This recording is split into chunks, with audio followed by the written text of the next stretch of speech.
What is up, ladies and gentlemen? Grant from One Fair Review, and guys, I am back with another movie review, of course. Now, I've been waiting for another Star Wars movie for, about a year, and I guess they decided to deliver with Star Wars Rogue One. I was excited to watch Rogue One. It looked pretty cool, and it was the first Star Wars story and our first introduction into this new cinematic universe that they're trying to do. But you know what, I'll get into that later, because I actually do have a lot to say about the cinematic universe of Star Wars, and I'll probably make another video about that, and not soon, but maybe sometimes later on. Anyways, we're here to talk about Rogue One. So I went to go watch Rogue One. It's been a couple hours since I've seen it. Thought about it a little bit. When I came out of it, I loved it. And when I thought about it, I still liked it a lot. I loved it even. So I'm just going to talk about the story. So pretty much the story is what you get. If you look at the title scroll of A New Hope, you'll pretty much see it. Rebels are trying to get plans for the Death Star and find a weakness that they could, destroy it with. And that's the story. There are other things that go with that story, and there are other characters that are involved with the story, but for the most part, that's it. It's just the whole movie, you're trying to get the Death Star plans, and since we already know that they got it, there's really no oh, are they gonna get the plans? It's like, no, we already know that. The real stuff comes from, oh, how are they gonna do it, what steps do they take, what happens, and things like that. That's kind of interesting. I can safely say I went into this movie with kind of low expectations, and I came out pretty satisfied with what I saw. Now, just talking about the movie in general, I'll get into the fan service later. It was good. It was really good. There are parts I really loved in this movie. The story was there. It was good, and then there was some good characters, as in they were well acted. But they're definitely no Han Solo or Luke and Leia. It's like, no, they're not that memorable. And hell, I would even say that they're not as good as probably Rey or Finn or Poe Dameron from The Force Awakens, who are actually really good characters, and I really enjoyed them. And after watching the movie, I remembered all their names because I just liked how they were. In here, it's I only remembered one character, and that was Jyn. I think that's her name, at least. I'm pretty sure. And it's the main character, the girl. Other than that, the other characters, it's yeah, I don't remember their names, and it's not that they were bad. It's just that they were okay, and it's I didn't really get too invested into all the characters. They were just kind of neat characters. They were cool. They were there. I sort of just understood why they were fighting for the rebellion. I knew why they were fighting. I knew why they were sacrificing everything, why they were risking everything to do what they did in the movie, go through all this trouble. And it was very cool in that sense, and it was a very good story like that. But it's compare it to the other ones, the characters weren't as memorable, and they weren't as good as past Star Wars movies. One thing I wanted to say is that this movie focuses more on the war itself, the brutalness of the war and the Empire versus the Rebellion, and the whole third act of the movie is top-notch, incredible. And I've heard some people say that the first and second act were a little slow. I didn't think so. I thought it flowed pretty good. But maybe they have their reasons, but definitely the final act was the highlight of the movie. It was definitely the best part of the movie. While the beginning, it was good, then the middle was yeah, okay, it's picking up, there's some cool stuff, and then it's the third act, you're just what the fuck, all this stuff is happening, and it's just awesome, and all this different stuff, and I don't want to spoil it because I want people to go watch this movie.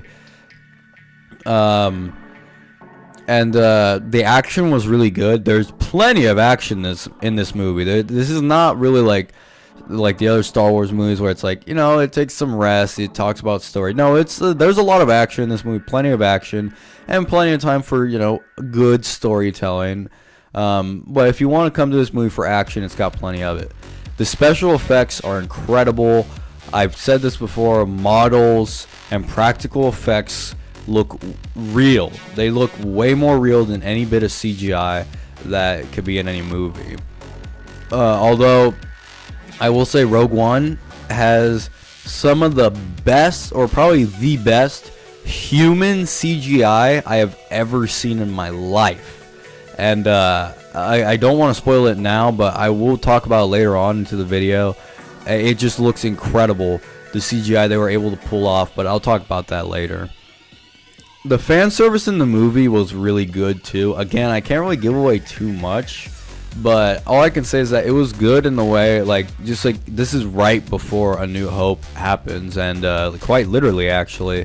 And there's a lot of different like winks to the audience, like, oh look, you remember this, or oh look that. It's like, oh look, this and that. Oh look, it's Darth Vader. It's cool to see him again, right? And there's plenty of those moments, and those are really good, and they're treated with a lot of respect. So I do appreciate that they put them in there. I feel like the novelty of fan service is gonna run out eventually. Like eventually, I just want to see a good story, and I want to see new stuff. But you know, for this film, I understood why they had it, and I enjoyed it. Now, that's pretty much all I'm gonna say right now. My final verdict of the movie is a 9 out of 10. It's a 9 because it was just a really fun and great movie to watch. It's not spectacular. And I'm not even going to say it's on the same level as The New Hope, or as Empire, or as Jedi, or even as Force Awakens. It was just as its own thing, as a Star Wars story. It's really good, and it was really good for what it was. And I'm pretty sure, or at least I personally feel like this. I feel like this is gonna be the only Star Wars story where I could actually be like, yeah, this is a 9 out of 10. I don't regret it. It's really good, and I do recommend people go watch it. Now, if you want to hear some spoilers, I'm going to talk about them right now. Otherwise, just leave the video. Okay, well, if you stayed, then obviously you want to hear some spoilers. So, what I want to talk about in the spoilers is I really liked how at the very end, everybody dies. And I know it's kind of funny to say that, but what I mean by that is that it's not a happy ending necessarily. It's supposed to show like the sacrifices that the rebellion went through, or as these people went through, to get the Death Star plans. Just like something so small like getting the Death Star like schematics was a really heavy loss, and like devastating. Like multiple ships were destroyed, a lot of men were just died, or I meant to say killed, and it was really like a war movie, and I really liked that.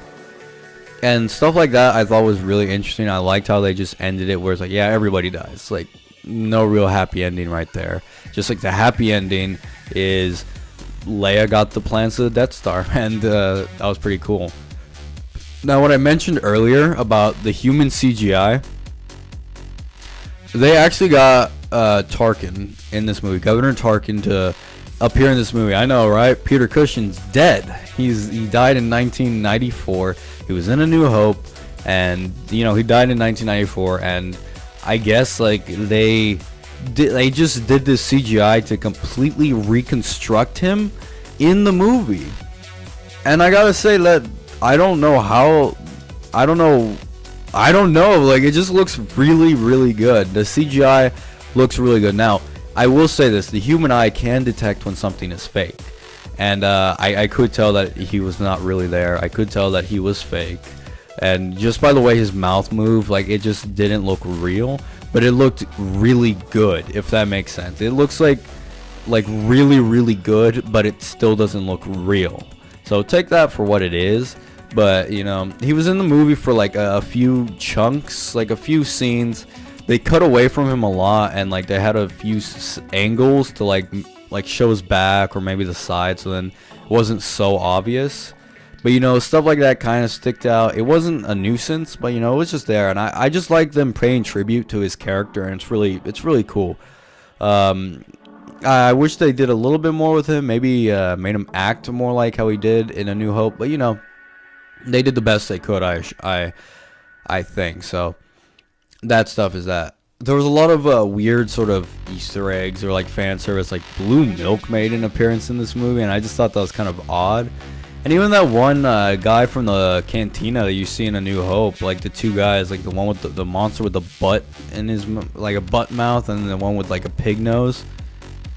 They just sort of show up in the movie, and it's just kind of funny to see them. But I don't know why that was there. It was just kind of a nod to the audience, I guess. Darth Vader is in this movie, and this is probably what everybody's talking about. Darth Vader has two really good scenes. One of them is in the middle and he just talks, and then one is at the very end, and oh my god, Darth Vader straight up it turned into a horror, and he turned in full-on slasher villain.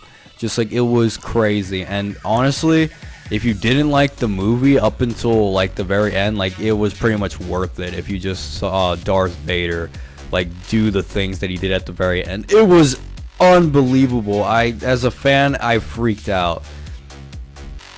But I didn't freak out as much as I did when I saw the very last screen, or the very last scene in the movie, where they actually reconstructed Princess Leia, like Carrie Fisher when she was young in A New Hope.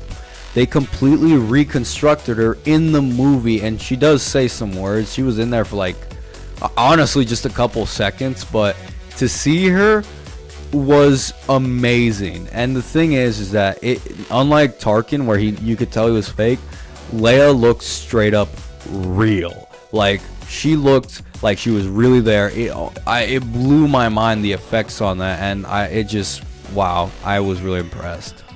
I really was. And it was just kind of cool to sort of see how it all just ties together with A New Hope. Like, it's right there. Like, it leaves off just where A New Hope begins. Although I did mention that it kind of creates a plot hole in A New Hope, because in A New Hope, like, Leia was like defending herself, saying like, "Oh, we don't have any plans for a Death Star. We have no idea what you're talking about." And it's like watching Rogue One, I can only imagine Darth Vader just like, "The fuck are you talking about? I just saw you guys escape. Like, you took the plans. You can't lie to me, bitch." Like, I don't know. I thought it was really funny because excuse me, I thought it was really funny because it just created that thing. But, you know, no big problems right there. It was just kind of a thing that I sort of thought about in the back of my head. Other than that, I thought it was a solid film. Not really much more I can talk about other than I recommend to go watch it. And that's pretty much it. It's a good Star Wars movie. It's definitely not the best, and if you're expecting this groundbreaking story, you won't get it. You'll just get a lot of good action, some great effects, and you'll get some great fan service. I'll give you that. So take that for what you will. I recommend it if you're a huge Star Wars fan, or if you're just getting introduced to the series. Like, just check it out. It's really nice. Anyways, that's my time. Next time on One for a Review, I'll do another movie review, hopefully, and we'll talk more about